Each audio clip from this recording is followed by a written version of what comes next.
Hello and welcome. This is a follow-up video to one I made previously about accessing the workshop in tabs. One thing to note is you will need the email address that you registered to the Nintendo online store with. I mean, that's one I used. You'll see why if people are coming back to watch this video, then you'll be familiar with the following screen. So to access workshop, you select it from the main menu, and if you've not already registered, it'll come up with this screen and it's asking you to link to a Nintendo account. And it does say there that once it's been linked to a user, in this case this JC profile, you can't then change the Nintendo account that's linked. But I've had to set up another one just so we can get to this screen so you can see what happens, because once it's linked, it'll just take you straight into the workshop. It'll ask you to input the email address. You can use the smartphone.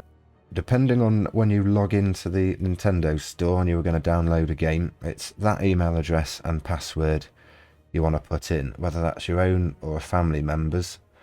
But if it was simple like mine, where I've just got one email address for all the accounts, but using the smartphone option as an alternative, you simply scan the QR code with your smartphone.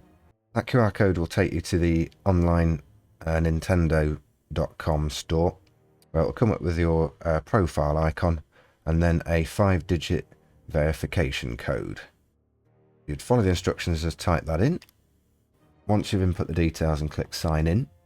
Now I can't reassign it because I'm already linked in, but once you get past that screen, it will email a verification code to the email address you've used. And once you input that into the main box, it will basically take you back to the screen. And when you go back into Workshop, instead of it coming up with a link screen, it will just take you straight into here, which is where my first video showed.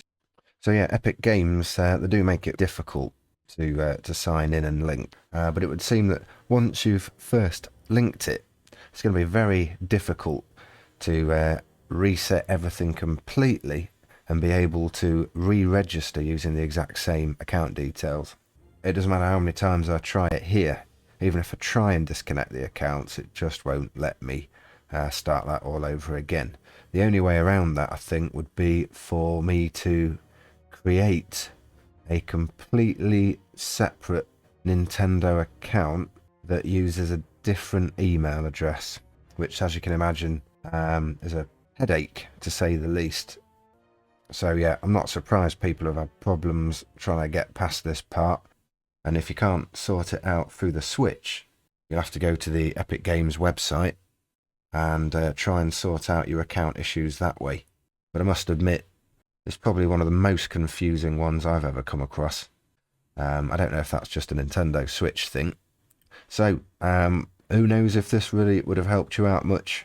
Sorry I can't show you 100% of the entire process, but hopefully it did help. And to those who are stuck in the middle part, then maybe you might need to check out the Epic Games website for a bit of assistance there.